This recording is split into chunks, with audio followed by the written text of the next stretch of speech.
तो बच्चों बात करते हैं एक्सरसाइज 13.3 के 7वें क्वेश्चन की। और आप सभी को पता है पिछले लेक्चर तक बच्चों हमने 6 क्वेश्चंस का सॉल्यूशन आपको दे दिया था। बड़ी ही अच्छी इंपॉर्टेंट एक्सरसाइज है क्योंकि बड़े नंबर का क्वेश्चन यहां से निकलता है। तो बात करते हैं इस एक्सरसाइज के 7वें क्वेश्चन से। और 7वें क्वेश्चन में हमें क्या करना वो देखना है। इस एक्सरसाइज में आपको पता है 2 टॉपिक इस्तेमाल हो रहे हैं, ठीक है ना, कि संपूर्ण प्रायिकता का प्रमेय और बेज प्रमेय, ठीक है ना।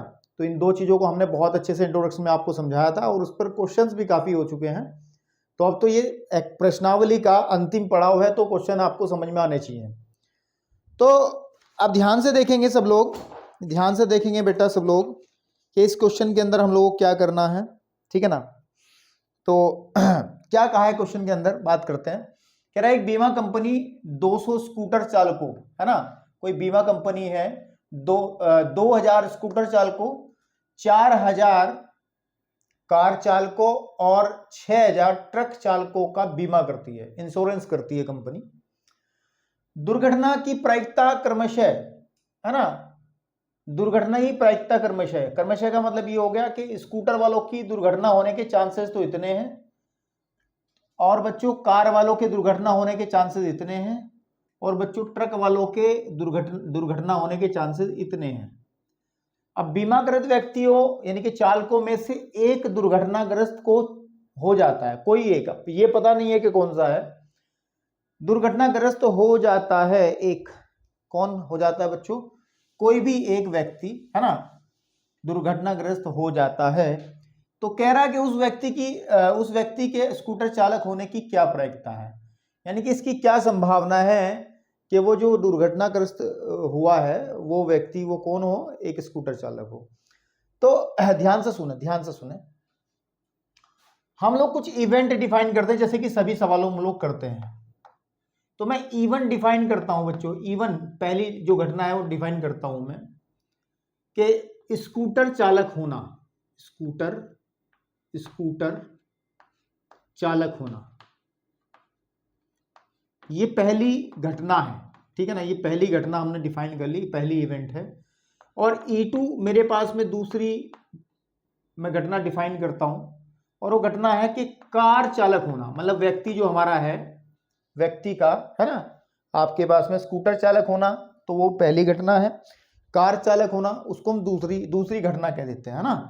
तो कार चालक होना, ठीक है बच्चों, कार चालक होना हमने दूसरी घटना कही। फिर इसमें तीसरी बात भी करिए तो उसको हमने तीसरी घटना कह दी और वो E3 कहा कि ट्रक चालक हो जाए कोई, है ना, ट्रक चालक होना। तो ये मैंने कुछ इवेंट डिफाइन कर ली, ठीक है। अब हम लोगों को पता है हमें बेज की थ्योरम लगानी है, तो उसके अंदर हमें एक ए भी चाहिए। ए क्या होता है बच्चों, ठीक है ना, क्योंकि उसने कहा, देखो उसने क्या कहा, मुझे पूछा क्या, उस पर ध्यान दो। वो कह रहा है बीमाकृत व्यक्तियों चालकों में से एक दुर्घटनाग्रस्त हो जाता है, यानी कि दुर्घटनाग्रस्त हो जाना जो है ये पहले से दी गई घटना है, इसको हम ए कह देंगे। क्या कह देंगे, ए इवेंट। दुर्घटनाग्रस्त हो जाता है, ये घटना घटित हो चुकी है। आगे की बात हमें ये पता करनी है बच्चों कि उस व्यक्ति के स्कूटर चालक होने की कितनी संभावना है। स्कूटर चालक होना कौन सी घटना है, E1 है, इसका मतलब हम लोगों को प्रोबेबिलिटी ऑफ E1 ए निकालनी है, ये हमें निकालना पड़ेगा बेज की थ्योरम से, बेज की प्रमेय से। तो इसका मतलब क्या है, इसका मतलब समझिए आप बहुत ध्यान से कि दुर्घटनाग्रस्त व्यक्ति स्कूटर चालक होना, है ना, यदि स्कूटर चालक हो तो दुर्घटनाग्रस्त, ये कहना उसने दुर्घटनाग्रस्त हो जाता है, यानी कि एक घटना घटित हो चुकी है। दुर्घटनाग्रस्त हुआ व्यक्ति E1 का मतलब है स्कूटर चालक है, इसकी प्रायिकता मुझे निकालनी है, यही उसने कहा है। तो इसके लिए मुझे फॉर्मूला कौन सा लगाना पड़ेगा बच्चों, इसके लिए मुझे फॉर्मूला लगाना पड़ेगा, मैं यहां पे बता देता हूं। प्रोबेबिलिटी ऑफ E1A मुझे निकालनी है, तो उसका फॉर्मूला बता देता हूं, प्रोबेबिलिटी ऑफ E1 और इनटू प्रोबेबिलिटी ऑफ E1, इन सबके भी देखते हैं वैल्यू निकालेंगे। फिर यहाँ पर probability of E1 and probability of E1 plus probability of E2, ठीक है बच्चों, इनटू प्रोबेबिलिटी ऑफ E2, ठीक है, फिर plus probability of E3 into probability of E3, probability of E3, clear हो गया। ये फॉर्मूला हम लोग यूज करेंगे। ये कौन सा फॉर्मूला है बच्चों, इस फॉर्मूले को, ये फॉर्मूला कहाँ से आया है, ये बेज की प्रमेय है, ये बेज है ना, बेज का प्रमेय। इंट्रोडक्शन में काफी बातचीत इस पे हुई थी और ये फॉर्मूला हम लोगों ने काफी बार इस्तेमाल कर लिया है। तो अब ध्यान से देखो, पहले आप एक बात सुने, इवेंट ए को भी साथ में रख लो। इवेंट ए क्या है, इवेंट है दुर्घटनाग्रस्त हो जाना, दुर्घटनाग्रस्त हो जाना, दुर्घटनाग्रस्त हो जाना, हो जाना। इस घटना को मैंने ए कह दिया क्योंकि ये पहले से घटित हो चुकी है। सर बहुत ध्यान से सुनेंगे कि प्रोबेबिलिटी ऑफ E1 कितनी आएगी, स्कूटर चालक होने की संभावना कितनी है, बहुत इजीली समझ में आएगा। क्योंकि टोटल कितने चालक हमारे पास में, उसको देखो आप, 2000 स्कूटर चालक हैं, 4000 आपके कार चालक हैं और 6000 आपके ट्रक चालक हैं। तो आप जो टोटल है वो तो नीचे आ जाएंगे, मतलब 2000 प्लस, है ना, या इसको एक बार लिख दें, है ना, कि ऊपर लिख देंगे E1 क्या है, स्कूटर चले, स्कूटर चालकों की संख्या बच्चों बटे कुल चालकों की संख्या, टोटल ड्राइवर, कुल चालकों की संख्या। इससे हमें क्लियर हो जाएगा कि हम लोग प्रोबेबिलिटी कैसे निकाल रहे हैं। तो यहां से प्रोबेबिलिटी ऑफ E1 बच्चों कितना आएगा, ध्यान से देखेंगे। स्कूटर चालक हमारे पास 2000 हैं और जो टोटल चालक हैं सर वो 2000 प्लस 4000 प्लस 6000 हैं। इसको आप कैलकुलेट करोगे नीचे आ जाएगा 12000, 1/6 आ जाएगा। कितना आ जाएगा बच्चों, 1/6 आ जाएगा, ठीक है ना। कैलकुलेशन मैं कर चुका हूं, इसलिए मैं कैलकुलेशन वर्क में खोल के रख लेता हूं ताकि इस काम को करने में ज्यादा समय ना लगे बच्चों, ठीक है। क्लियर है आप लोगों को। ये क्वेश्चन नंबर कौन सा है हमारे सामने, ठीक है। इसी तरीके से इसी प्रकार हम लोग इसी प्रकार यहाँ पे इसी प्रकार यूज कर लेंगे। इसी प्रकार का मतलब जैसे ऊपर हमने प्रोबेबिलिटी ऑफ E1 निकाला है, प्रोबेबिलिटी ऑफ E2 निकलेगा और वो कितना होगा बच्चों, E2 का मतलब कार चालक कितने हैं, 4000 ऊपर आ जाएंगे बटे नीचे कितना आ जाएगा 12000। तो सीधी बात है 1/3 प्रोबेबिलिटी आ जाएगी ये वाली। एंड प्रोबेबिलिटी ऑफ E3 कितना आ जाएगा बच्चों, 6000 बटे 12000 बराबर आ जाएगा 1/2। क्लियर है आप लोगों को। तो हमने कुछ वैल्यूज तो निकाल ली, लेकिन अब हमें कुछ वैल्यू और चाहिए। हमें चाहिए sir probability of E1, probability of E1 मतलब दुर्घटनाग्रस्त होने की संभावना, है ना, दुर्घटनाग्रस्त होने की संभावना जब चालक स्कूटर वाला हो, है ना, जब चालक स्कूटर वाला है। और उसने खुद ही दे दिया, देखो उसने खुद ही कहा दुर्घटनाओं की प्रायिकता है वो इतनी दी, ये स्कूटर चालक के लिए है 0.01। प्रोबेबिलिटी ऑफ E2 का मतलब आपके पास में कि दुर्घटनाग्रस्त होना जब चालक कार वाला हो, तो कितना बच्चों 0.03 दे दिया। And probability of E3 is given by कितना आ जाएगा बच्चों 0.15। तो मुझे लगता है अब आपके सामने सारी वैल्यूज आपको पता है, PE1 PE2 PE3 PAE1 PAE2 PAE3। तो आप इस फॉर्मूले में जब रखोगे बच्चों तो प्रोबेबिलिटी ऑफ E1 A हमें निकालने के लिए, तो यहां पर वैल्यू रखेंगे हम 1/6 मल्टीप्लाइड बाय 0.001 बटे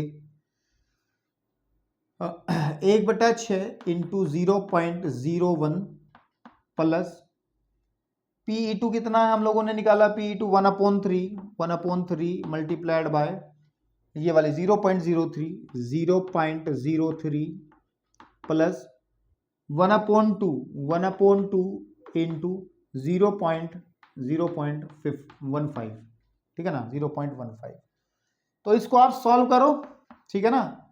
तो इसको मैं सॉल्व करूंगा तो आ जाएगा 1/600 आ जाएगा। कैसे आ जाएगा सर, मैं दशमलव हटाऊंगा, नीचे 2 0 बढ़ा दूंगा, अपॉन यहाँ पे भी 1/600 प्लस यहाँ पे भी 3/300 और यहाँ पे भी 15/200। क्लियर है बच्चों आप लोगों को? इतनी बात क्लियर है? आप ध्यान से देखेंगे जब इसको सॉल्व हम लोग करेंगे 1/600 तो जो का तू रह जाएगा अपॉन इनका सर एलसीएम लीजिए नीचे तो आ जाएगा 600। ठीक है, कितना 600 तो 1 प्लस इसमें 2 से मल्टीप्लाई करेंगे तो सर 6 हो जाएगा और इसमें हम लोग करेंगे 3 से मल्टीप्लाई, है ना। 15×3 = 45, 15×3 = 45, 600 से 600 कट जाएगा। आपको मिलने वाला सर 1/45 और 1 46 52, 1/52, 1/52। ठीक है, तो हम किस क्वेश्चन की बात कर रहे हैं बच्चों?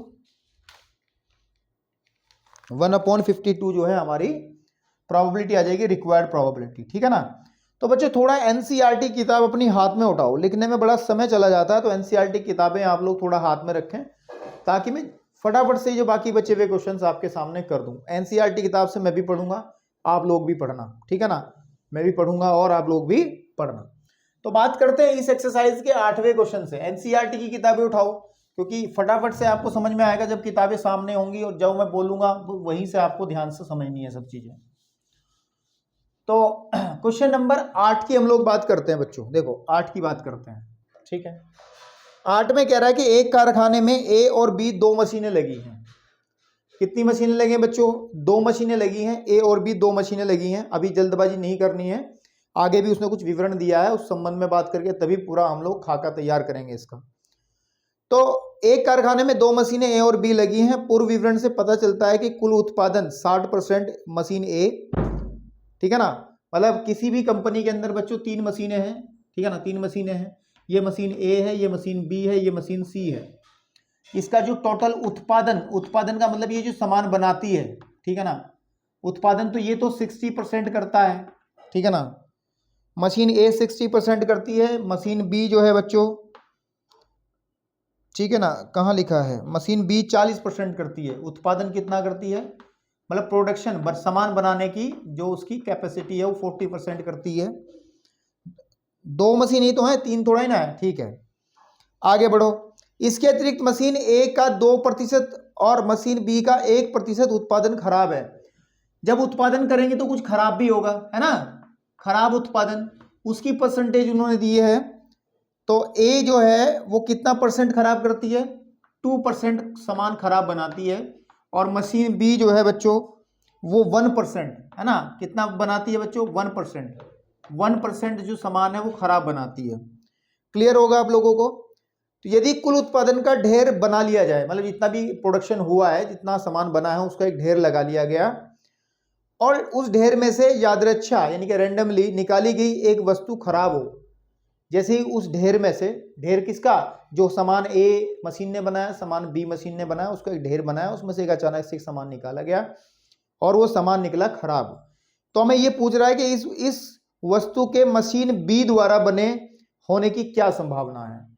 अब भाई बात सुनो ध्यान से, इसमें आप लोग, अब मेरे पास भी हिंदी वाली किताब है, आप लोग इसमें करेक्शन कर ले, नहीं तो आंसर मैच नहीं होगा। इसमें मशीन ए द्वारा पूछा गया है हिंदी वाली किताब में, तो उसको मशीन बी द्वारा कर लो।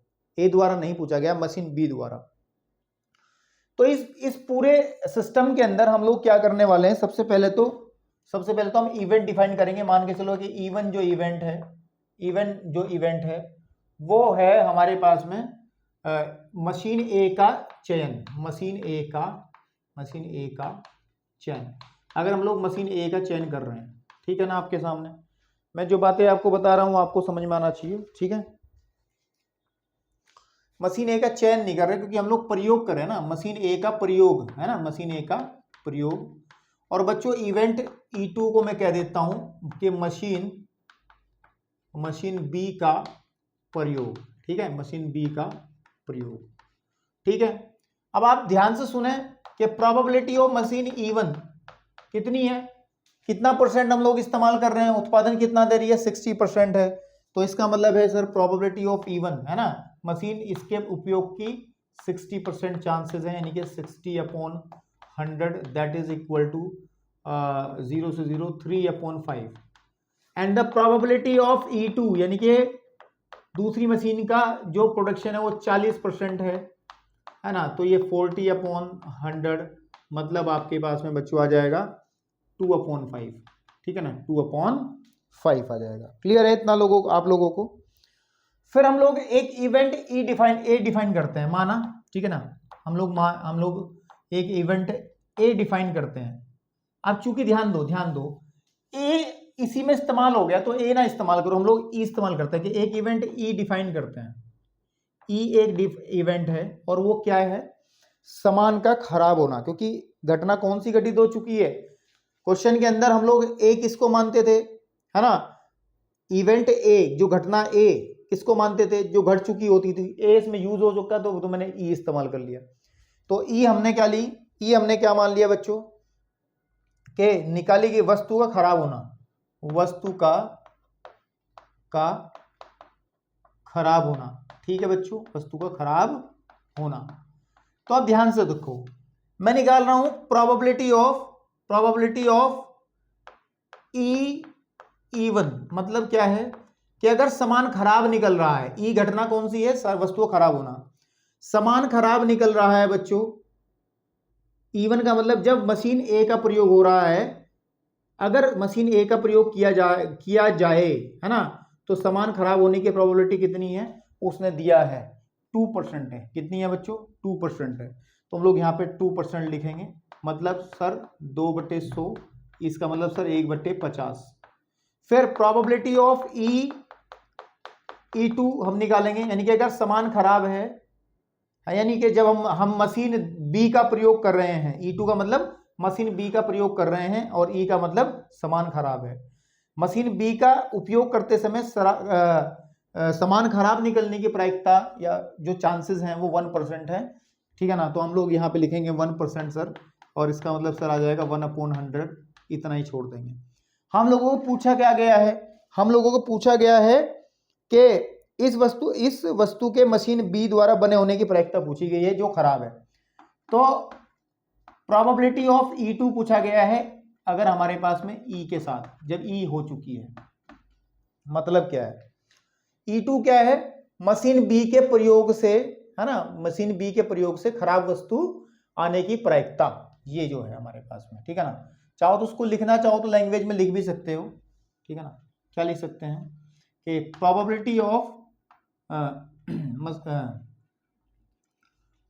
मशीन, ठीक है ना, मशीन बी द्वारा खराब वस्तु बनाने की प्रायिकता, ठीक है ना, ठीक है। आपके सामने मशीन बी द्वारा, ठीक है ना, या फिर ये कह सकते हैं कि चुनी गई वस्तु जो हमने ढेर में से निकाली, चुनी गई वस्तु का खराब होने की प्रायिकता ना, ये भी बात सही नहीं बन रही, लैंग्वेज सही नहीं बन रही है, लैंग्वेज लिखते हैं, टेंशन ना लो, जब है तो लिखेंगे। हमें बेसिकली निकालना क्या, हमें निकालना है प्रोबेबिलिटी ऑफ E2A, है ना, E2E, ये घटना घटित हो चुकी है, ठीक है ना। तो प्रोबेबिलिटी ऑफ मशीन बी के प्रयोग होने की प्रायिकता, यही तो है, होने की प्रायिकता, ठीक है ना भाई। E2 क्या है, मशीन बी के प्रयोग होने की प्रायिकता यदि चुनी गई वस्तु खराब है, ठीक है ना, खराब हो, ये है सही मायने में। और इसको हम लोग क्या कहेंगे, प्रोबेबिलिटी ऑफ E2E, है ना, E2E। तो बेसिकली इसका फॉर्मूला अब लिखेंगे हम बेल्स थ्योरम से। Probability of E2E Bell's theorem क्या कहेगा सर, कि पहले हम लोग ऊपर लिख देंगे probability of E2 into probability of E2 E2, ये सब हम निकाल चुके हैं, ये सब हम निकाल चुके हैं पीछे।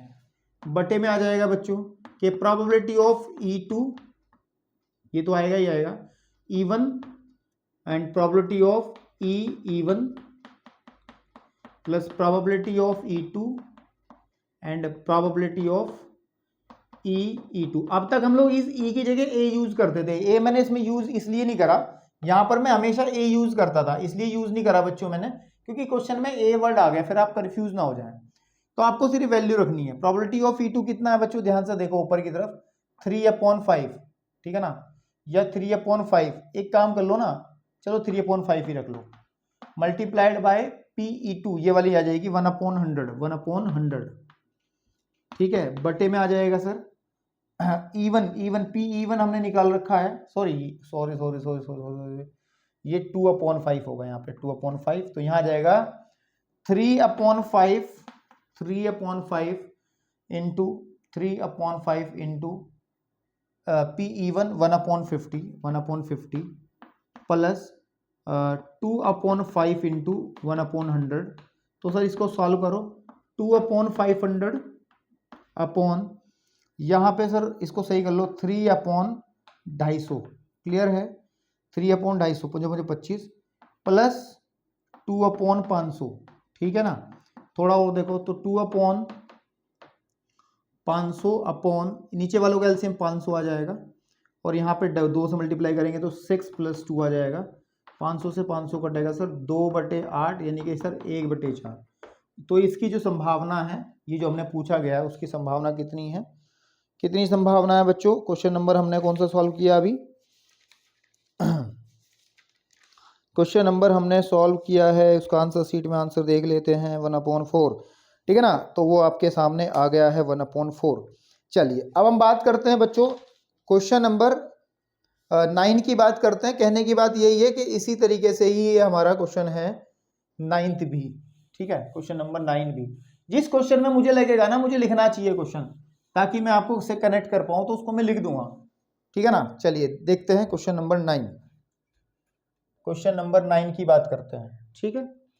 तो क्या कहा गया है, दो दल का मतलब है 2 टीम है। इसमें बहुत ज्यादा हिंदी का यूज करा गया है, तो आप थोड़ा कंफ्यूज मत हो ना, लेकिन समझ लेना है, तुम हिंदी मीडियम के बच्चे हो तो समझ जाओगे ना। 2 दल का मतलब टीम, एक निगम के निदेशक मंडल में स्थान पाने की स्पर्धा में है, यानी कि कंपटीशन है। 2 टीम है हमारे पास में, तो हम बात जैसे कि team first and there is a team second, ठीक है ना। इन दोनों में कंपटीशन है और इनको कॉन्ट्रैक्ट चाहिए, ठीक है ना, एक निगम के निदेशक मंडल में स्थान पाने के लिए, है ना। एक हमारे पास में निगम का निदेशक मंडल है, निदेशक मंडल कौन सा है, निदेशक मंडल है। ये सरकारी कोई समिति या कोई कमेटी होगी, ठीक है ना। इन दोनों टीमों को इसमें स्थान चाहिए, इनके बीच में इसका कंपटीशन है।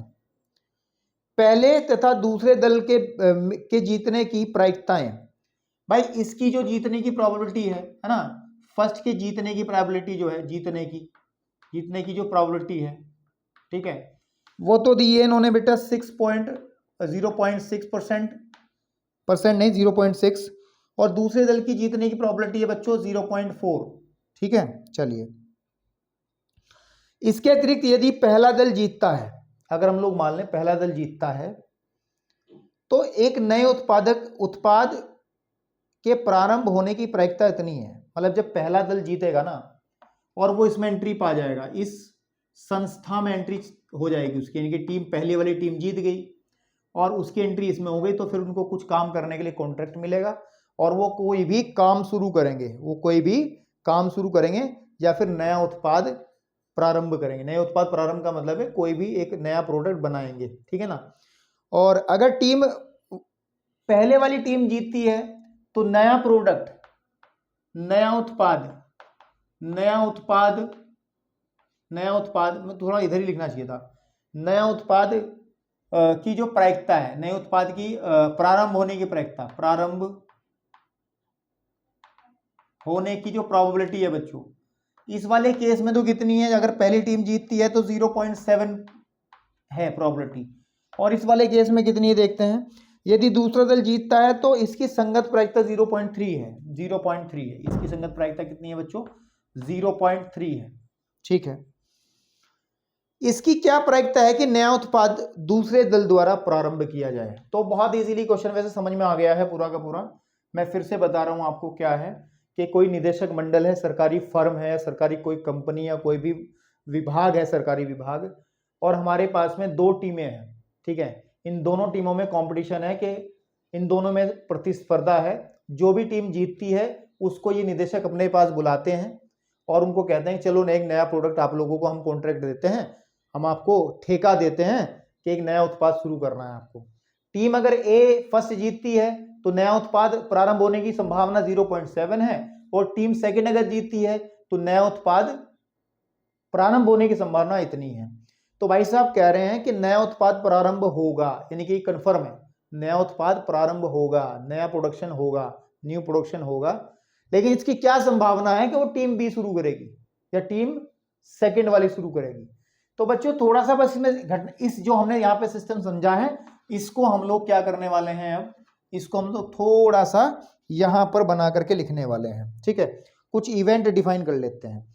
तो मान लेते हैं कि हमारे पास में दो टीमें, तो इवन इवेंट है, और इवन इवेंट के हिसाब से मैं कहता हूं बच्चों कि पहले दल का जीतना है ना। इवेंट इवन का मतलब है कि पहले दल का, दल जो हमारे पास में फर्स्ट टीम या फर्स्ट दल, मैं हिंदी में लिख लेता हूं, पहले दल का जीतना जो है हमने, ठीक है ना, इस इवेंट को, इस घटना को इवन कह दिया। और बच्चों E2 जो कहा है वो हमने कह दिया कि दूसरे दल का जीतना। ठीक है ना, ये हमने इवेंट वो कह दिया। अब अगर आप क्वेश्चन में देखोगे ए इवेंट क्या होती है, हमने पहले ही कहा है बेस थ्योरम के अंदर ए इवेंट, ए घटना उसको लेते हैं जो पहले से घटित हो चुकी होगी, और उसमें कहा गया है कि नया उत्पाद दूसरे दल द्वारा प्रारंभ किया जाता है। तो नया उत्पाद प्रारंभ होना, ये तो कंफर्म है कि नया उत्पाद, ठीक है ना, नया उत्पाद या नया उत्पादन प्रारंभ होना, ये हमने इवेंट ए कह ली, प्रारंभ होना, ये इवेंट ए कह ली। अब पहली बात सुनो, प्रोबेबिलिटी ऑफ इवन मतलब पहली टीम के जीतने की प्रायिकता है ना, प्रोबेबिलिटी ऑफ पहले दल के जीतने की जो प्रायिकता है, वो उसको कह देंगे प्रोबेबिलिटी ऑफ इवन। और बच्चों वो दिया है, मैंने पहले लिख दिया है, वो 0.6 चांसेस हैं उसके। कितने चांसेस हैं? 0.6 चांसेस हैं। फिर प्रोबेबिलिटी ऑफ दूसरे दल के जीतने की प्रायिकता कितनी हो जाएगी? प्रोबेबिलिटी ऑफ E2 कह देंगे उसको, और वो उसने दिया है हमें 0.4। कितना दिया है बच्चों? 0.4 दिया गया है, 0.4। क्लियर होगी आप लोगों को? 0.4। फिर हम लोग ध्यान देंगे, प्रोबेबिलिटी ऑफ निकालेंगे हम लोग किसकी? ए इवन निकालते हैं ना पहले, है ना। ए इवन का मतलब क्या है कि प्रायिकता किसकी? कि नया उत्पादन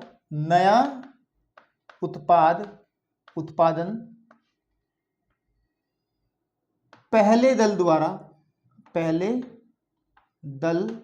द्वारा प्रारंभ होने की प्रायिकता है, ये है ना, होना, ठीक है ना, होना। तो यहां पे लिखा था हमने, जब प्रायिकता बाहर लिख दिया तो अंदर प्रायिकता लिखेंगे, पहले दल का जीतना। तो यहाँ पे इस तरीके से हम लिखेंगे, इसमें केवल इतना ब्रैकेट ऐसे करके, ठीक है ना। तो होना कितना हो जाएगा, इसको क्या कह देंगे बच्चों हम लोग। अब पहले दल द्वारा नया उत्पाद उत्पन्न करने की कितनी संभावना है? देखो 0.7 है, तो यहाँ पे हम यूज करेंगे 0.7, ठीक है ना। यानी कि प्रोबेबिलिटी ऑफ ए इवन जो है बच्चों वो आ जाएगा 0.7 and probability of A E2 similarly आप लैंग्वेज बना लेंगे जैसे ऊपर बनाया मैंने, तो वो आ जाएगी हमारे पास कितनी दी है? वो 0.3 दी गई है, 0.3 दी गई है, 0.3 दी गई है, ठीक है ना। अब मेरे को कहा गया है नीचे हमें निकालना क्या है? दूसरे दल द्वारा उत्पादन, है ना, तो हमें निकालना है कि प्रोबेबिलिटी निकालनी है बच्चों, नया उत्पादन, नया उत्पादन दूसरे दल द्वारा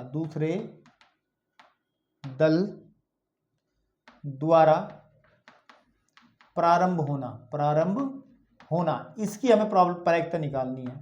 तो इसका मतलब दूसरे दल द्वारा नया उत्पाद प्रारंभ होने की प्रायिकता तो ये होगी ना, है ना, दूसरे दल द्वारा नया उत्पाद प्रारंभ होने की प्रायिकता ये होगी। इसका फॉर्मूला क्या होगा, बेज थ्योरम से हम लोग करेंगे, बेज थ्योरम से कि probability of E2 and probability of AE2, आप लोगों को अच्छे से फॉर्मूला याद हो जाना चाहिए अब तक, probability of E1 and probability of AE1 plus probability of E2 and probability of AE2। तो you have all the values of, है ना, सारी वैल्यूज आपको पता है, देखो सब पता है, PE1 पता है, PE2 पता है बच्चों, है ना, PAE2 पता है, सॉरी PAE1 पता है, PAE2 पता है। तो आप यहां पर रख करके कैलकुलेट करेंगे, कोई इसमें दिक्कत परेशानी आपको आने वाली नहीं है, सिर्फ कैलकुलेशन बचता है और कुछ नहीं बचता है। तो बच्चों इसको जरा फटाफट से आप लोग नोट करें, ठीक है ना, आप बच्चों फटाफट से बहुत तेजी से इसको नोट करें, फिर हम लोग आगे बढ़ते हैं क्वेश्चन नंबर 10 की तरफ, ठीक है ना। चलिए, हो गया, इस स्ट्रक्चर से आपको अच्छे से समझ में आ जाएगा। अब देखो क्वेश्चन नंबर 10 के अंदर क्या बातचीत हुई है, अब देखो ध्यान से, क्वेश्चन नंबर 10 के अंदर क्या बातचीत हुई है बच्चों, क्वेश्चन नंबर 10 के अंदर क्या बातचीत हो गई है उस बात को ध्यान से देखेंगे। 10th क्वेश्चन, मैं एक बार चेक कर लूं अपने कैमरे का फोकस, कहीं कोई ब्लर तो नहीं हो रहा है, सब चीजें ठीक है सब। तो 10th क्वेश्चन में कहा गया है, लैंग्वेज आप अपनी NCERT वाली किताब से देखेंगे, मैं भी किताब लिए बैठा हूं उस समय। मान लीजिए कि कोई लड़की एक पासा उछालती है, पासा समझते हो ना, पासे के बहुत सारे क्वेश्चन कर लिए, पासा आपको समझ में आ गया होगा। और तो थोड़ा सा स्ट्रक्चर बनाते हैं क्वेश्चन का। यहाँ पर मान के चलो ये पासा है, ठीक है ना, ये आपका पासा है, पासा समझते हो ना, ठीक है ना, पासा समझते हो ना। चलिए, एक लड़की पासा उछालती है, ठीक है, यदि उसे 5 या 6 संख्या प्राप्त हो जब वो उछालेगी इस पासे को, ठीक है ना, अगर 5 या फिर 6 प्राप्त हो, क्या हो बच्चों, प्राप्त हो, प्राप्त का मतलब ऊपर इन दोनों में से कोई एक नंबर आए, तो फिर क्या कहा जाता है, तो वह सिक्के को उछालती है। जैसे ही उसे नंबर मिलता है 5 या 6, तो वह सिक्के को 3 बार उछालती है। फिर वो क्या करती है, एक सिक्के को 3 बार उछालती है, एक सिक्के को 3 बार उछालती है। पहली बार सिक्का उछाला, दूसरी बार सिक्का उछाला, तीसरी बार सिक्का उछाला। अभी और डिटेल से बात करेंगे। और चीतों की संख्या नोट करती है, चित मतलब होता है हेड, ध्यान रहे, चीतों की संख्या का मतलब हो गया, चित की संख्या मतलब हेड, कितने हेड आए, इस बात को वो नोट करती है। चलो आगे बाद में बात करेंगे, पहले उसकी ये कहानी खत्म हो गई। फिर आगे देखो, पेज पलटेंगे, आगे देखो, उसने कहा है कि यदि उसे 1, 2, 3 या 4, अगर ये डाइस फेंकने से, पासा फेंकने से या तो 1 आ जाए, 2 आ जाए, 3 आ जाए या फिर 4 आ जाए, 4 प्राप्त हो, फिर वो कौन सा उल्टा काम करेगी, देखो, तो वह एक सिक्के को 1 बार उछालती है, तो वो केवल सिक्के को 1 ही बार उछाल रही है, ठीक है ना, सिक्के को 1 ही बार उछाल रही है। ये हमारे सिक्के हैं, ध्यान रखना, ये क्या है, गोल गोल क्या है बच्चों, सिक्के हैं, ये भी एक सिक्का है।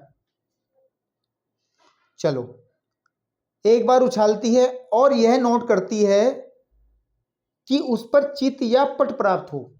यहां पे तो क्या नोट करना है, यहां पे तो नोट करना है बच्चों, और पीछे थोड़ा सा जाओ, पीछे थोड़ा सा जाओ, कि चितों की संख्या नोट करती है, ठीक है ना, हेड की संख्या नोट करती है। यहां तो वो देखती है कितने हेड हैं, है ना, हेड की संख्या नोट करती है, वो नोट करती है।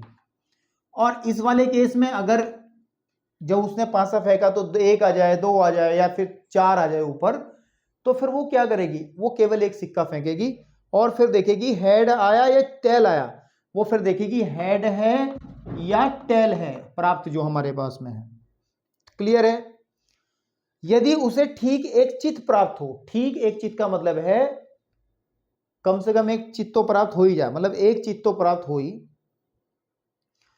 तो उसके द्वारा उछाले गए पासे पर 1 2 3 4 प्राप्त होने की प्रायिकता क्या होगी। मतलब दो इवेंट हो रही हैं, दिस इज ये E1 हो जाएगी इवेंट, जब पासे पर आता है हमारे बच्चों 5 या 6, ये E1 हो गई। इस इवेंट को मैं E2 कह दूंगा जब पासे पर प्रकट होता है ये वाला मैटर, ठीक है नहीं। उसके बाद फिर का आगे की बात करेंगे हम लोग। तो हेड आने की, ठीक एक हेड आने की जो प्रायिकता है, अगर घटना E1 के थ्रू आ रही है तो हम ए जो कहेंगे, ए जो इवेंट डिफाइन कर लेंगे वो डिफाइन कर लेंगे बच्चों। ए क्या डिफाइन कर लेंगे ठीक एक चित प्राप्त होना, है ना, ठीक एक चित यानी कि हेड प्राप्त होना। बच्चों ध्यान से सुनो, ठीक का मतलब है कि कम से कम एक हेड तो मिलेगा ही मिलेगा, ठीक है ना। ठीक एक, ऐसा नहीं है कि बिल्कुल हेड ना आए, कि उससे ज्यादा भी आ सकते हैं, ठीक है। एटलीस्ट वन हेड आपके सामने, इस बात को समझ में आपके आ गया होगा। तो अभी हम कुछ इवेंट डिफाइन करते हैं, फिर क्वेश्चन को आगे की तरफ प्रोसीड करते हैं, ठीक है। तो चलिए सबसे पहले हम लोग बात करते हैं कि E1 इवेंट क्या हो जाएगी। E1 इवेंट है कि पासे पर 5 या 6 का प्रकट होना, है ना, प्रकट होना, ये हमारी इवेंट E1 आ जाएगी। तो बच्चों E2 जो इवेंट होगी वो कितनी होगी कि पासे पर 1 या 2 या 3 या 4 प्रकट होना, ये हमारी इवेंट आ जाएगी E2। अब पहले हम लोग बात करते हैं बच्चों के probability of E1, probability of घटना E1 के घटित होने की संभावना कितनी है। कितने रिजल्ट है हमारे पास में, 2 हैं। आप मुझे बताओ जब पासा फेंकते हैं तो उसकी सैंपल स्पेस के अंदर कितने एलिमेंट्स होते हैं बच्चों। सैंपल स्पेस के अंदर 1 आएगा, 2 आएगा, 3 आएगा, 4 आएगा, 5 आएगा या फिर 6 आएगा, ठीक है ना। तो number of element in sample space कितने होते हैं बच्चों, 6 होते हैं। तो सीधी सी बात है, प्रोबेबिलिटी ऑफ E1 जो बनेगा, प्रोबेबिलिटी ऑफ E1 बनेगा, वो बनेगा 6 अपॉन कितने रिजल्ट आ सकते हैं फेवरेबल, 2, तो 2/6 कितना आ जाएगा, 2/6। इसको आप सॉल्व करोगे सर 1/3 आ जाएगा, ठीक है। या इसको दूसरे तरीके से भी आप एक्सोमेटिक थोड़ा सा और गहराई में जाके बात कर सकते हो। देखो 5 आने की प्रोबेबिलिटी कितनी होगी सर, 1/6, और यहां पे है या 6 आने की प्रोबेबिलिटी भी 1/6 होती है ना, 6 आने की प्रायिकता भी इतनी होती है। हमने कहा है कि या की जगह प्लस लगा लेंगे, 1/6 plus 1/6 is equal to 2/6, it means 1/3। भाई हमने पहले ही बता के चले हैं, और होता है तो मल्टीप्लाई कर देते हैं, गुणा कर देते हैं, गुणन पर मैं सीखा था। और या अगर होता है तो हम लोग क्या कर लेते हैं, ऐड कर लेते हैं। तो प्रोबेबिलिटी ऑफ E2 निकालें आप लोग। E2 का मतलब है कि जब ये वाले अंक आने की संभावना क्या है। 1 आएगा तो उसकी प्रोबेबिलिटी 1/6 होगी। 2 आए, जैसे या लगाया, या 2 आए, है ना, या लगाओ तो मैं डायरेक्ट प्लस लगा रहा हूं, 1/6 प्लस 1/6 प्लस 1/6 मीन्स आ जाएगा 4/6, इसका मतलब 2/3 आ जाएगा बच्चों, ठीक है ना। अब ए इवेंट डिफाइन करते हैं जो हमारी घटना हो चुकी है, और वो घटना कौन सी है। ए घटना जो हमारे पास में हम लोग डिफाइन करने वाले हैं, ठीक है ना। कहाँ गया भैया, मैंने मेरी किताब में कहाँ चला गया मैं। इवेंट जो ई डिफाइन हमें ए डिफाइन करनी है, तो वो क्या है, एग्जैक्टली वन हेड शोन, है ना। इसका मतलब हिंदी में क्या करेंगे हम लोग कि यहाँ पे, अरे यार लिख तो दिया था, ठीक एक एच प्राप्त हो, ठीक, है ना, ठीक एक एच प्राप्त हो, प्राप्त होना, ये हमारी ए है। अब सर देखो, ये देखो, ठीक एक एच प्राप्त होना जब इवेंट E1 होती है, इसकी कितनी संभावना है। ठीक एक एच प्राप्त होने की संभावना जब E1 घटित होती है। अब E1 के अंदर एक बात ध्यान से देखो, जब E1 होती है तो उसको 3 सिक्के फेंकते हैं वो, है ना। 3 सिक्के फेंकने पर, पहले यहां देखो, जब हम लोग एक सिक्के को 3 बार, एक सिक्के को 3 बार या 3 सिक्के फेंके उसने, एक सिक्के को 3 बार फेंको, बात तो एक ही रहेगी। हाँ कहाँ गया भाई, कहाँ गया, कह रहा है कि एक सिक्के को 3 बार, ठीक है, ठीक है ना। एक सिक्के को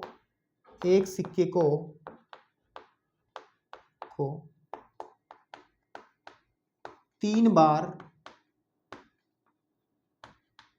फेंकने पर जो हमारी सैंपल स्पेस बनने वाली है बच्चों, पर जो हमारी सैंपल स्पेस बनने वाली है ना, प्रतिदर्श समष्टि बनने वाली है, प्रतिदर्श समष्टि बनने वाली है बच्चों, वो बनेगी। मैं पहले भी कई बार क्वेश्चन करा चुका हूं। जब 3 सिक्के गिरते हैं तो क्या क्या होगा, या तो पहले में हेड, 3 सिक्के, ये एक सिक्का, दूसरा सिक्का, तीसरा, पहले में हेड, दूसरे में हेड, तीसरे में हेड, ये संभावना हो सकती है। या पहले में हेड, दूसरे में हेड, तीसरे में टेल आ जाए, ये संभावना हो सकती है। या फिर पहले में हेड, दूसरे में टेल, तीसरे में टेल, ये संभावना हो सकती है। या फिर बच्चों तीनों में टेल आ जाए, ये संभावना हो सकती है। या बच्चों पहले 2 में टेल, लास्ट वाले में हेड आ जाए, ये संभावना हो सकती है। या बच्चों पहले में हेड टेल और बाकी 2 में हेड आ जाए, ये संभावना हो सकती है। या बच्चों पहले में टेल, बीच वाले में हेड और तीसरे में टेल आ सकता है, ये संभावना हो सकती है। या फिर हेड टेल हेड वाली संभावना हो सकती है। ये 1 2 3 4 5 6 7 8, ये 8 ही कॉम्बिनेशन बनते हैं, जिसको हम कहते हैं सर एच एच एच आ जाए, या एच एच टी आ जाए, या एच टी टी आ जाए, या टी टी टी आ जाए, जो मैं लिख रहा हूं नीचे की तरफ। या फिर बच्चों टी टी एच आ जाए, या फिर बच्चों ध्यान से देखेंगे टी एच एच आ जाए, या फिर टी एच एच आ गया, टी एच एच आ गया हमारे पास में, कहाँ तक आ गया मैं, टी एच एच, या फिर टी एच टी आ जाए, टी एच टी आ जाए, या फिर एच टी एच आ जाए। ये कॉम्बिनेशन बन सकते हैं इसके प्रतिदर्श समष्टि के अंदर। तब बच्चों ध्यान से देखो, तो इवेंट ए के अंदर क्या क्या एलिमेंट्स आएंगे, ठीक एक एच प्राप्त होने में ये भी आ जाएगा, एच एच एच आ जाएगा भाई, एक एच, ठीक एक एच प्राप्त करना ना हमें, ठीक एक एच प्राप्त करना। तो एक एच वाले कौन कौन से हैं इसके अंदर, 1 2 3, तो यहां पर आ जाएगा या तो एच टी टी की बात हो जाएगी, या फिर टी टी एच आ जाएगा, ठीक है ना, ये टी एच टी आ जाएगा। ये 3 एलिमेंट्स इसके अंदर बनेंगे। तो sir probability of A even कितनी बनेगी, आप मुझे बताइए। प्रोबेबिलिटी ऑफ ए इवन कितनी बन जाएगी। देखो टोटल एलिमेंट्स कितने हैं हमारे पास में, 8 हैं। कितने हैं, 8 एलिमेंट्स हैं। जब इवेंट इवन घटती है तो total numbers of element in sample space 8 है, और हमारे जो मेन इवेंट ए के हैं 1 2 3, तो 3 ऊपर आ जाएगा, तो 3/8। And the probability of A E2 देखा जाए, E2 के अंदर क्या है, E2 के अंदर क्या है, ध्यान से देखना। E2 के अंदर हमारे पास में है जब पांसे पर 1 2 1 या 2 या 3 या 4 प्रकट हो, लेकिन ऐसे केस में केवल एक ही सिक्का फेंका जाता है, ठीक है ना। तो घटना E2 में, E2 के बाद एक सिक्का फेंका जाता है, एक सिक्का फेंका जाता है बच्चों, एक सिक्का फेंका जाता है। तब प्रतिदर्श समष्टि बताओ कितनी बनेगी भाई, केवल एक सिक्का फेंका जा रहा है तो उसकी प्रतिदर्श समष्टि सैंपल स्पेस में तो सीधे सीधे 2 ही एलिमेंट होंगे, हेड, या तो हेड आएगा या टेल आएगा। तो प्रोबेबिलिटी ऑफ ए इवन कितना आ जाएगा फिर, ठीक है ना, यानी कि ठीक एक हेड प्राप्त होने की प्रायिकता जब घटना E2 घटित हो रही है, तो उसमें तो केवल एक है, तो 1/2 हो जाएगी। कितनी हो जाएगी, 1/2। तो ये वैल्यू आपके सामने आ गई, ये वैल्यू आपके सामने आ गई बच्चों। और P1 की वैल्यू ये है, P2 की वैल्यू ये है। तो इस डायग्राम को जरा नोट कर लें, एक आपको समझने में काम आएगा। हमें पूछा जा रहा है कि दूसरी घटना में, है ना, हम लोगों को पूछा क्या जा रहा है, मैं रफ कर देता हूं उसको, ठीक है ना। हमें पूछा जा रहा है सर, हमें पूछा जा रहा है, क्या पूछा जा रहा है कि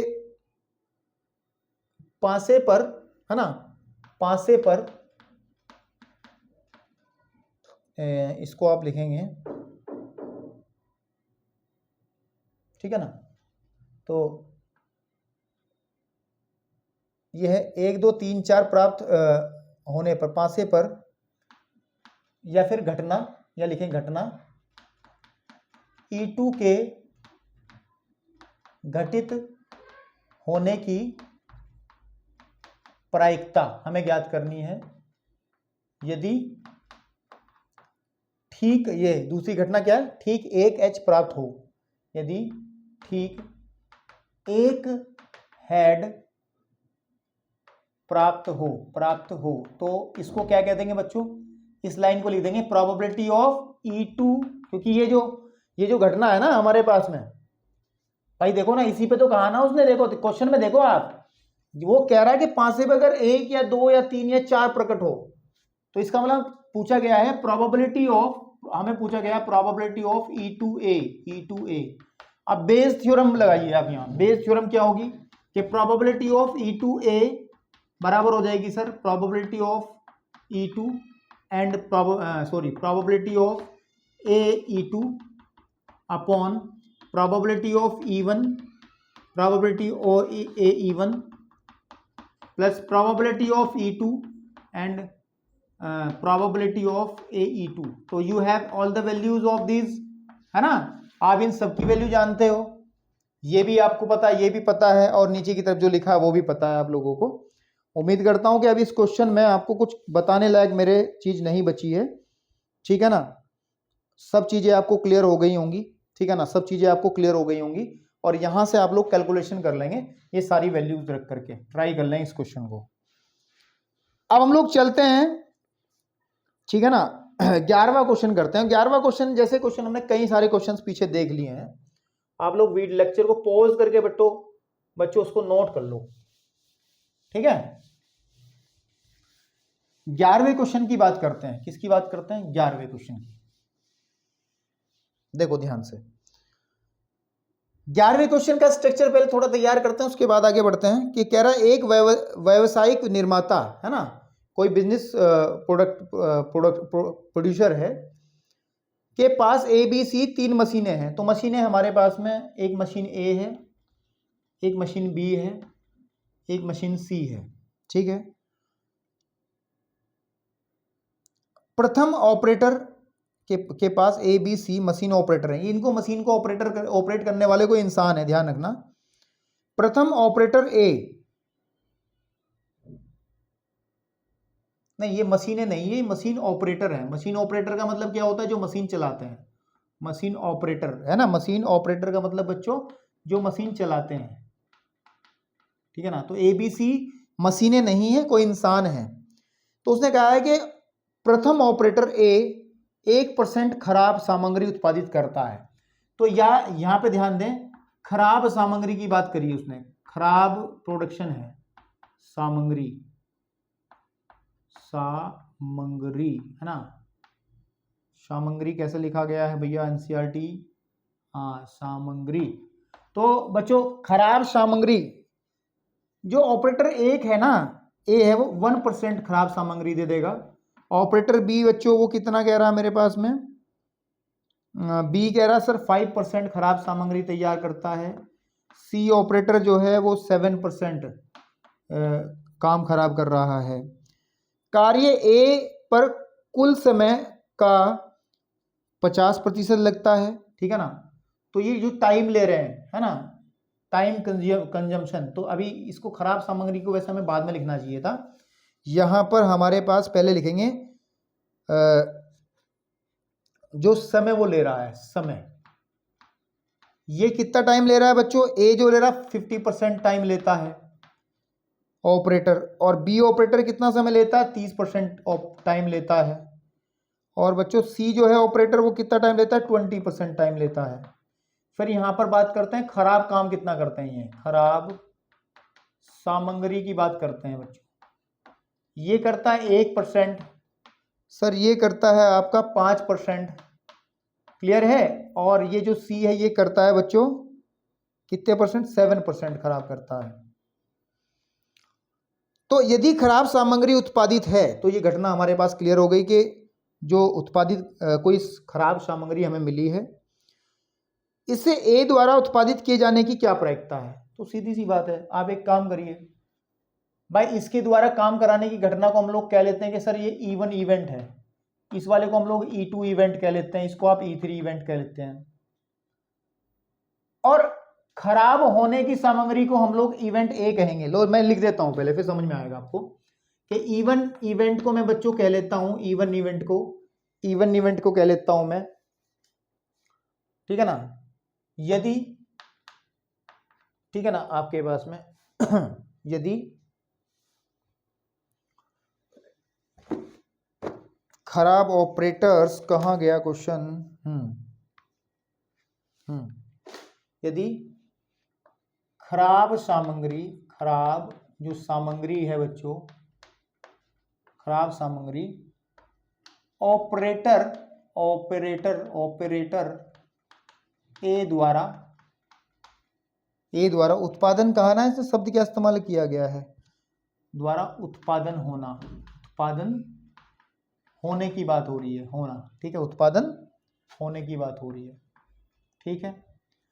और E2 को हम कह लेते हैं बच्चों कि जो यदि खराब सामग्री ऑपरेटर बी द्वारा उत्पादन होना हम कह लेते हैं।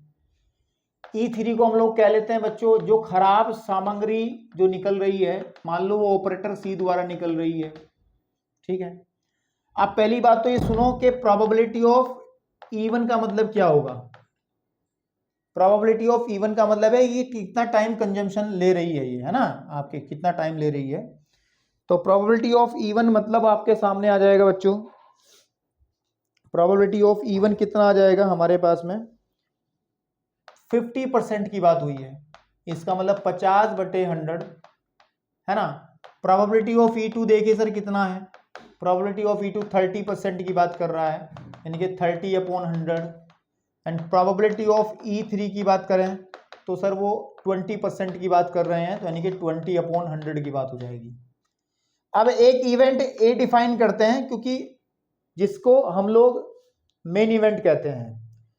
तो मान लेते हैं कि जो उत्पाद चुना गया, जो उत्पाद है चुना गया, प्रोडक्ट जो है वो खराब है, वो क्या है, खराब, या चुनी गई सामग्री, आप यहाँ पे क्या करें, सामग्री इस्तेमाल कर लें, चुनी गई सामग्री, क्योंकि ऊपर सामग्री लिखा है ना हमने, सामग्री खराब होना। तो बच्चों ध्यान से देखो, चुनी गई सामग्री खराब हो रही अगर वो ऑपरेटर ए की वजह से, तो प्रोबेबिलिटी ऑफ ए इवन आ जाएगी, और उसकी संभावना कितनी दी गई है बच्चों, 1%। कितनी दी गई है, 1%। This is what, 1%। तो इसका मतलब 1/100 आ जाएगा आपका। प्रोबेबिलिटी ऑफ AE2 का मतलब है कि अगर चुनी गई सामग्री खराब है और वो किस ऑपरेटर ने काम किया है उस पर, बी, तो इसका मतलब उसकी प्रोबेबिलिटी कितनी लिखी है, 5%। तो यहाँ लिख देंगे 5%, मतलब 5/100। तो प्रोबेबिलिटी ऑफ AE3 का मतलब कितना आ जाएगा, ध्यान से देखो, प्रोबेबिलिटी ऑफ A3 कितनी परसेंट है, 7%। तो यानी कि 7/100। और हमें पूछा क्या गया है, बेस थ्योरम लगाएंगे, पूछा गया है कि जो खराब उत्पाद है ए के द्वारा, ए के द्वारा मतलब, ए के द्वारा का मतलब है इवेंट ए, है ना, इवेंट इवन। तो probability of event even a पूछा गया है, तो उसका फॉर्मूला क्या आ जाएगा, probability of even into probability of A even, ठीक है, upon probability of even into probability of A even plus probability of E2 into probability of AE2 plus probability of E3 है ना, E3 and probability of AE3, क्योंकि 3 है ना, तीनों operator हैं, तो तीनों के बारे में बात हम लोग करेंगे। तो आपके सामने ना, आपके सामने फिर मैं बात वही कहूंगा, सारी वैल्यूज हैं, PE1 PE2 PE3, और ये वाली भी वैल्यूज आपको दी गई हैं। तो बस बच्चों क्वेश्चन को समझाना था और वो समझा दिया गया है। यहाँ पर आप लोग वैल्यूज पुट करोगे, कैलकुलेट करोगे, बाकी कुछ इसके अंदर नहीं बचता है। चलिए बात करते हैं क्वेश्चन नंबर, हम लोग बात करते हैं 12वें क्वेश्चन की, ठीक है ना। 12वें क्वेश्चन की, 12वां क्वेश्चन बड़ा अच्छा क्वेश्चन है, क्योंकि ये क्वेश्चन कई बार देखा गया है एग्जाम के अंदर, इसको आप वेरी वेरी इंपॉर्टेंट भी कर सकते हो। 12वें क्वेश्चन में कहा गया है सर कि 52 ताश के पत्ते हैं हमारे पास में, 52 ताश के पत्ते, टोटल ताश के पत्ते आप सभी को पता हो गया होगा अब तक कि कितने होते हैं, 52 होते हैं, 52 पत्ते होते हैं ताश के पत्ते, ठीक है ना। अब उसकी बात पहले समझे ध्यान से, जल्दबाजी नहीं करनी है। क्वेश्चन में बहुत छोटा सा क्वेश्चन है, लेकिन इसके अंदर बहुत ट्रिक है। कह रहा है 52 ताश की गट्टी में से एक पत्ता खो जाता है। कितने पत्ते खो रहे हैं भैया? एक पत्ता खो जाता है। चलो अभी खोएंगे तो बचेंगे कितने? 51 बचेंगे। आगे देखते हैं क्या कह रहा है, पहले सुन लें इसकी पूरी बात। शेष पत्तों में से 2 पत्ते निकाले जाते हैं, यानी कि जो बचे हुए 51 पत्ते हैं उनमें से 2 पत्ते निकालने हैं।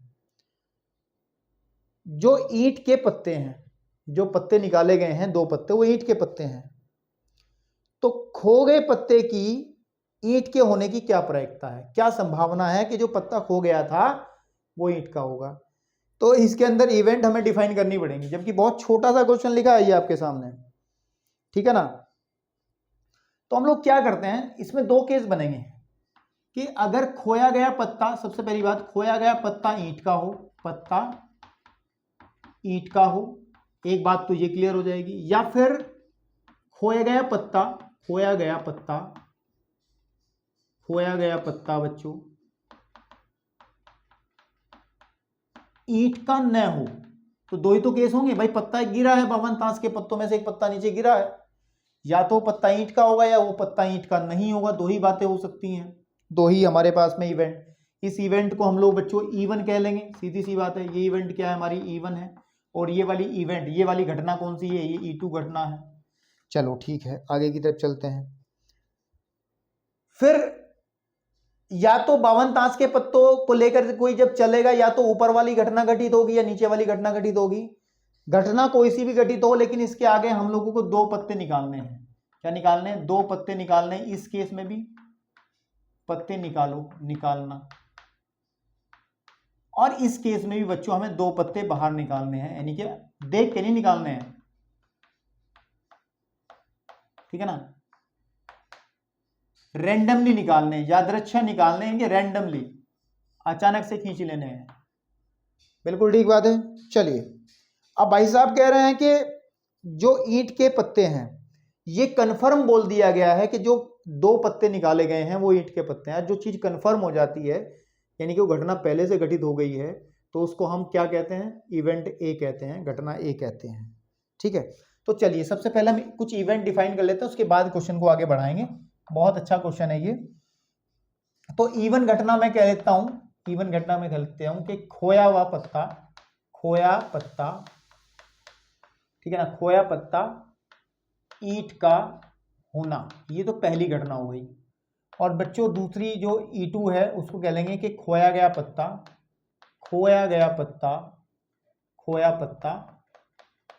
ईंट का न होना। अब पहले इसी पे बात करते हैं, बहुत ज्यादा तेजी से आगे नहीं भागते हैं।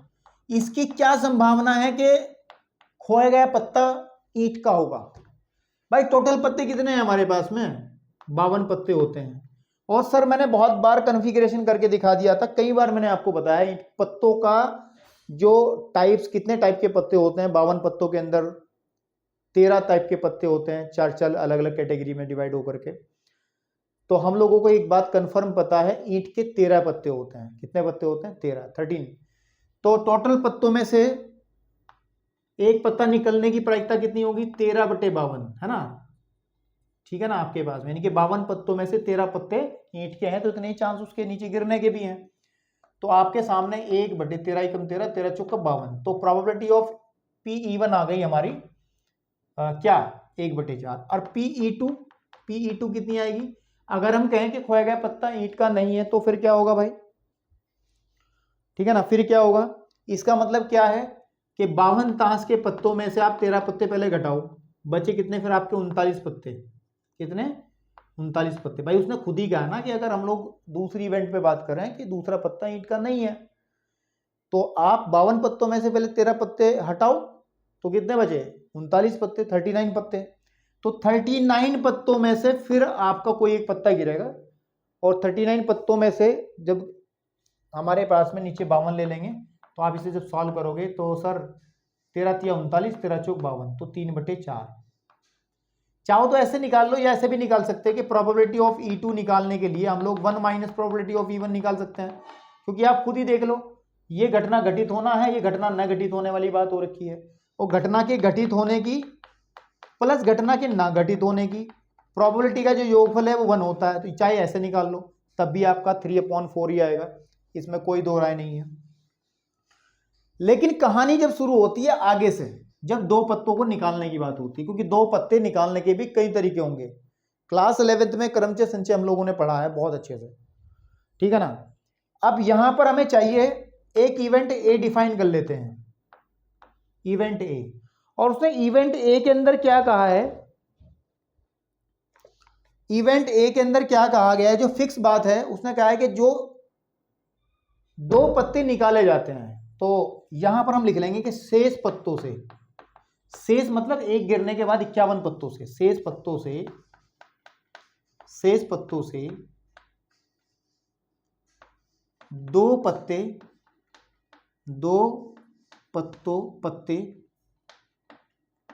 ईंट के निकालना। इस इवेंट को बच्चों में ए इवेंट कह लेता हूं। अब मेन कॉन्सेप्ट है, इसको समझ गए तो क्वेश्चन के अंदर कुछ नहीं है। पी प्रोबेबिलिटी ऑफ ए, यानी कि दो पत्ते ईंट के होने की संभावना, यदि एक पत्ता ईंट का खो गया है तो, है ना। इसको हम लैंग्वेज में अगर लिखेंगे तो ऐसे लिखेंगे, तो शेष दो पत्तों का ईंट होना, यदि खोया गया पत्ता ईंट हो, यदि खोया गया पत्ता ईंट का हो। किसका हो बच्चों, डायमंड अंग्रेजी में कहते हैं, ईंट का हो, तो उसको हम कहेंगे सर प्रोबेबिलिटी ऑफ, इसको हम लोग कहेंगे probability of A even. And the value of probability of A even को समझो जरा, थोड़ा सा क्रमचय संचय लगाएंगे, ठीक है ना, थोड़ा सा क्रमचय संचय हम लोग लगाएंगे। हमारे पास जब एक पत्ता खो जाएगा तो टोटल पत्ते बचेंगे कितने, 51 बचेंगे। इन 51 पत्तों से दो पत्तों को निकालने की संभावना क्या होगी, मतलब निकालने के तरीके कितने होंगे, 51C2, यही तो होंगे। सी जहां पर कॉम्बिनेशन संचय पढ़ा था हमने क्लास 11th के अंदर, कि 51 पत्तों से दो पत्ते निकालने के तरीके कितने होंगे, 51C2, ठीक है ना। कितने होंगे बच्चों, 51C2। 51 पत्तों से दो पत्ते निकालने के टोटल तरीके होंगे 51C2। और आपको पता है टोटल जो नंबर्स होते हैं वो नीचे आते हैं प्रायिकता निकालते समय। लेकिन एक बात सुनो ध्यान से, टोटल पत्ते कितने होते हैं ईंट के, 13। और हम घटना एक पहली ही बात कर रहे हैं, यानी कि खोया गया पत्ता ईंट का है, तो हमारे पास ईंट के कितने पत्ते बचे, तो वो बचे बेटे कितना, 12। तो अब 12 पत्तों में से हमें दो पत्ते निकालने हैं। ये बात आपको समझ में आई है नहीं आई, देखो ध्यान से सुनो। हम निकाल रहे हैं कि जो शेष पत्ते बचे हैं आपके सामने, उन पत्तों में जो दो पत्ते निकाले जा रहे हैं उसके ईंट का होने की कितनी संभावना है। अब हमारे पास में दुविधा यह है कि हमारे पास सामने 51 पत्ते हैं, 51 पत्तों में से हम दो पत्ते निकालने के तरीके भी तो अलग अलग होंगे ना क्रमचय संचय के हिसाब से। तो 51 पत्तों में से दो पत्ते निकालने के तरीके होंगे ये, टोटल तरीके तो ये हो गए। अब ईंट के पत्ते बचे हुए हैं 12, इन 12 पत्तों में से दो पत्ते निकालने के तरीके होंगे ये। तो जब ये ईंट के पत्ते टोटल पत्तों को डिवाइड कर देंगे टोटल पत्तों से, तो हमारी आपके पास में आ जाएगी प्रोबेबिलिटी ऑफ ए इवन। और इसको अगर आप सॉल्व करोगे तो इस सर इसके फॉर्मूले आपको पता है, सी वाला फॉर्मूला आप लोग लगाएंगे, ठीक है ना। क्या होता है एनसीआर का फॉर्मूला, कि एनसीआर का फॉर्मूला होता है factorial of N factorial of R factorial of N minus R, ये तो होता है, ठीक है ना। इस वाले फॉर्मूले से एक बार चेक कर लेते हैं, एक बार चेक कर लेते हैं। क्लास 11th के अंदर हमने क्रमचय संचय आप लोग पढ़ाया था, चैप्टर नंबर कौन सा था भैया, क्रमचय संचय चैप्टर नंबर था हमारा 15 शायद, नहीं चैप्टर नंबर था 7, ठीक है, चैप्टर नंबर था 7। चलते जाओ।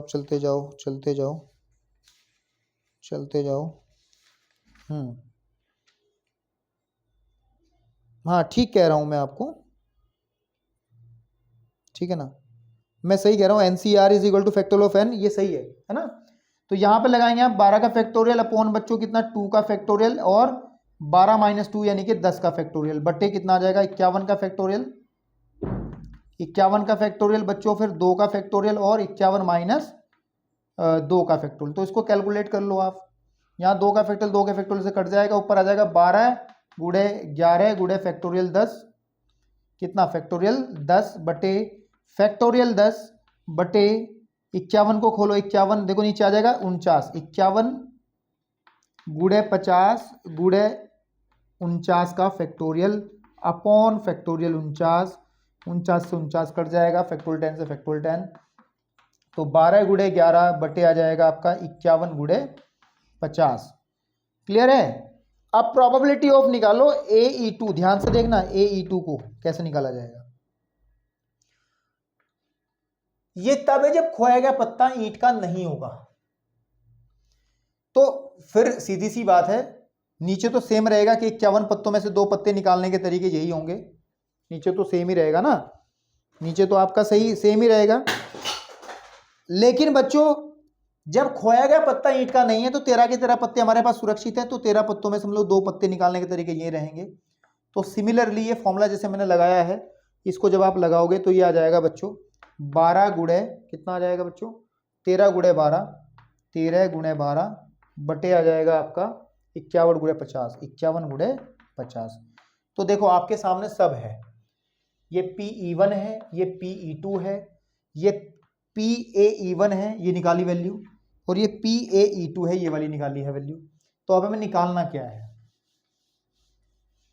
अब हमें निकालना क्या है, हम लोगों को निकालना है बच्चों, ठीक है ना, हमें निकालना है प्रोबेबिलिटी ऑफ E1A निकालना है, ठीक है ना, यानी कि खोया गया पत्ता, जो खोया गया पत्ता है वो ईंट का है, वो निकालना है। तो उसका फॉर्मूला होगा probability of E1 into probability of AE1 upon probability of E1 into probability of AE1 plus probability of E2 and probability of AE2, ठीक है, plus probability of E3, E3 कहाँ है, E2 ही तो है, बस ये तो है। तो बस ये फॉर्मूला आपको लगाना भैया। अब मैं कैलकुलेशन वर्क में आपकी हेल्प नहीं करूंगा क्योंकि आपको अच्छे से प्रैक्टिस होना जरूरी है। सारी वैल्यूज में निकाल चुका हूं, उसमें रखने के बाद में इस बेज थ्योरम का यूज आपको करना है, बेज प्रमेय का यूज करना है और आपको आंसर प्राप्त कर लेना है, ठीक है ना। चलिए अब हमारे सामने 2 क्वेश्चन और हैं जो कि ऑब्जेक्टिव टाइप क्वेश्चन है, जरा इसको हटाओ और नोट करो फटाफट से। फिर इस एक्सरसाइज के साथ साथ मुझे लगता है चैप्टर भी खत्म हो गया है और चैप्टर के साथ साथ आपका पूरा का पूरा सिलेबस भी खत्म हो जा रहा है। एक विविध प्रश्नावली है, उसके अंदर क्वेश्चंस जितने भी होंगे इंपॉर्टेंट क्वेश्चंस, हम जब फाइनल टेस्ट देंगे तब आपके सामने वो आएगी, ठीक है ना। तो क्वेश्चन नंबर 13 एक बार ध्यान से देखेंगे। क्वेश्चन बहुत अच्छा है, 13 भी ऑब्जेक्टिव टाइप क्वेश्चन है, 1 नंबर में नहीं आएगा लेकिन आएगा 2 नंबर में, काम इसमें काफी है, भले ही बहुविकल्पीय है। ए द्वारा सत्य बोलने की प्रायिकता, ए है हमारे पास में, कोई व्यक्ति है ए, इसके सत्य बोलने की प्रायिकता, सत्य बोलने की प्रायिकता, सत्य बोलने की प्रायिकता, बोलने की बच्चों प्रायिकता वो कितनी दी गई है, वो दी गई है 4/5। क्लियर हो गई।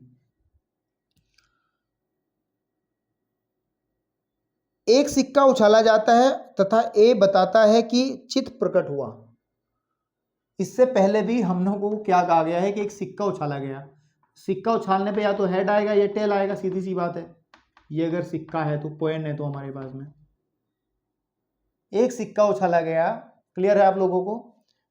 और हमारा जो ए है वो ऐसा व्यक्ति है बिल्कुल सच नहीं बोलता है, वो 5 बार में से 4 बार तो सच बोलता है, 1 बार झूठ बोल देता है। भाई इसका मतलब क्या है, 4/5 प्रायिकता होने का मतलब क्या है कि अगर 5 बार उससे कोई बात पूछी जाएगी तो उनमें से वो 4 बार तो सही बताएगा लेकिन 1 बार वो गलत बताएगा।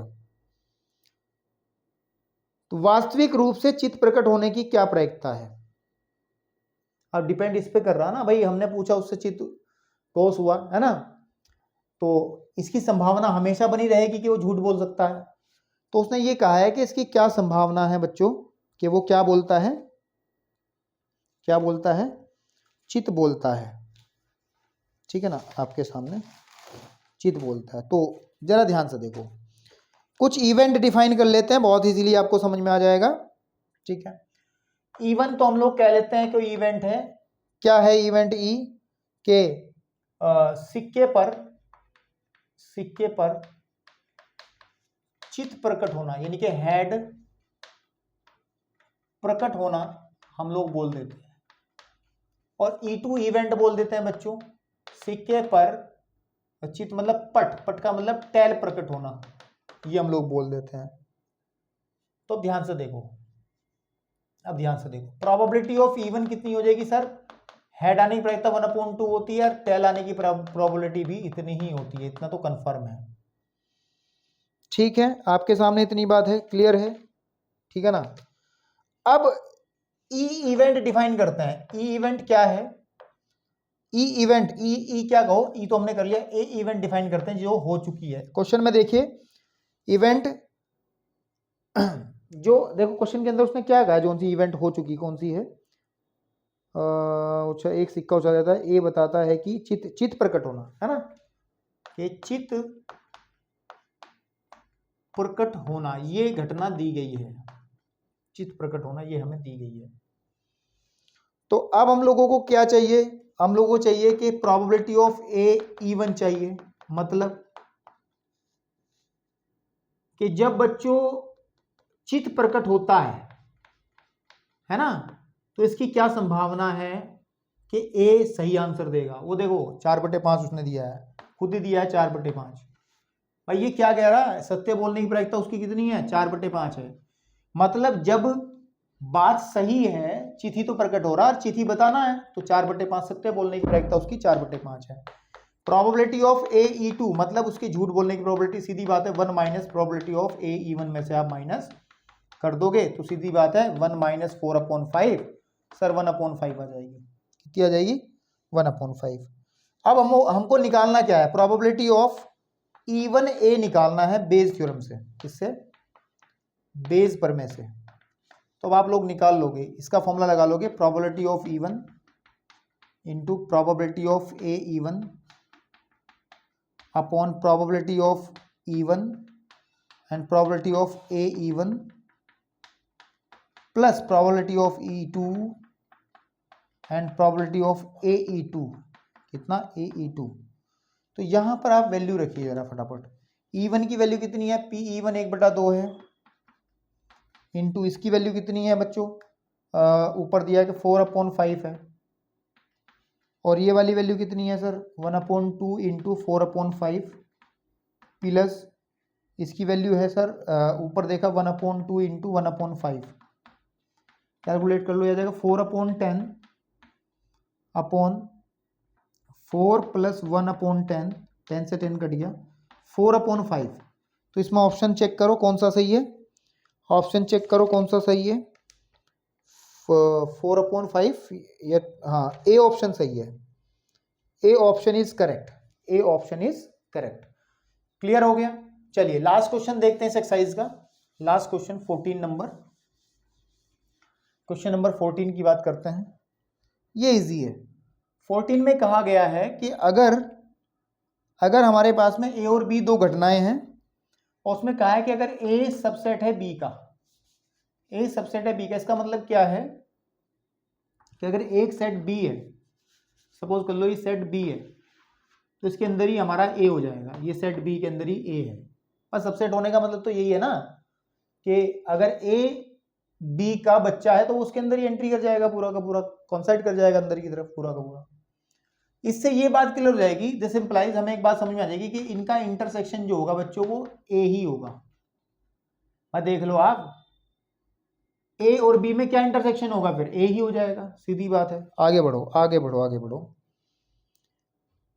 और वो कह रहा है कि इनमें से कौन सा रिजल्ट सही है, ठीक है ना। तो कोई बात नहीं, आप निकालो probability of A intersection B निकालो। हमने एक फॉर्मूला पढ़ा था probability of A intersection B का, क्या फॉर्मूला पढ़ा था? ये probability of A intersection B है ना, नहीं प्रोबेबिलिटी ऑफ ए बी यानी कि घटना ए की प्रायिकता जब बी पहले से हो चुकी है तो उसकी प्रायिकता निकालने का फॉर्मूला ये था, प्रोबेबिलिटी ऑफ बी। ठीक है, तो सर हमने अभी भी बात करी है कि ये इसका इंटरसेक्शन तो एक ही होता है, probability of A upon probability of B, and probability of A और बी आपके सामने आ जाएगा। ठीक है, तो अब देखो, अब आपको एक बात क्लियर है, एक बात बच्चों क्लियर है कि किसी भी घटना की जो प्रायिकता होती है, किसी भी घटना की जो प्रायिकता होती है वो कितनी होती है? वो 1 से बड़ी नहीं होती। प्रोबेबिलिटी ऑफ किसी भी घटना की प्रायिकता जो होती है वो 1 से छोटी या फिर बराबर होती है, 1 से छोटी या फिर बराबर होती है। तो अभी ध्यान से देखो, अभी ध्यान से देखो, तो ये जो probability of A of B होगा, इसका मतलब ये वाली वैल्यूज अगर हम यहाँ पे कंसीडर करें, ठीक है ना, क्योंकि उसने खुद ही कहा है, क्वेश्चन के ऊपर जाओ, क्वेश्चन देखो ऊपर से, पहले क्वेश्चन देखो, क्वेश्चन देखो कि बी की जो प्रायिकता वो 0 के बराबर नहीं है, बी की जो प्रायिकता है बच्चों वो 0 के बराबर नहीं है। हाँ तो ठीक है, तो इसको हम रिमूव कर सकते हैं। तो जब इसको हटाएंगे, क्योंकि उसने कहा है कि प्रोबेबिलिटी ऑफ बी जो है ना, वो 0 के बराबर नहीं है, तो अगर मैं इसको हटाऊंगा तो ये वाली साइड जो है बड़ी हो जाएगी। प्रोबेबिलिटी ऑफ ए बी, ये वाली साइड तो बड़ी हो जाएगी ना भाई, 0 से बड़ी किसी चीज से हम इसको डिवाइड करेंगे तो यही हो जाएगा। तो अब देखो कौन सा विकल्प सही बन रहा है इसके अंदर, ठीक है, नहीं कौन सी साइड, सॉरी ये साइड थोड़ी बड़ी होगी, साइड तो ये वाली बड़ी हो जाएगी ना उसका आंसर। तो उसमें है कोई आंसर क्या ऐसा? देखो कौन सा आंसर है इसमें, सी आंसर सही लग रहा है मेरे को, देखो सी आंसर है, हाँ यही है, यही है, ठीक है ठीक है ठीक है, ऑप्शन सी जो है वो करेक्ट है। तो इस तरीके से हमने प्रोबेबिलिटी के सारे क्वेश्चन, सारे कॉन्सेप्ट समझ लिए हैं। विविध प्रश्नावली के कुछ क्वेश्चन हैं, उन पे बात करेंगे लेकिन फाइनल टच के अंदर। धन्यवाद।